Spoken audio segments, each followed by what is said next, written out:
Ako. Tingin ako. Ako nga. Tingin si mama. Tingin. Oh, natanggal na eh. Natanggal ng kaduga. Wala yan. Akin na. Hagis mo sa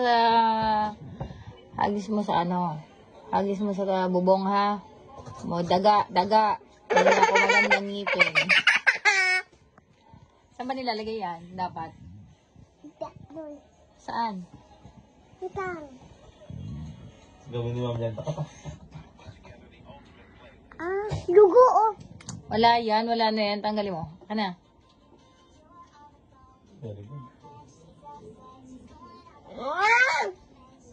Tingin. Parang hindi mo- Tingin ako. Tingin ako.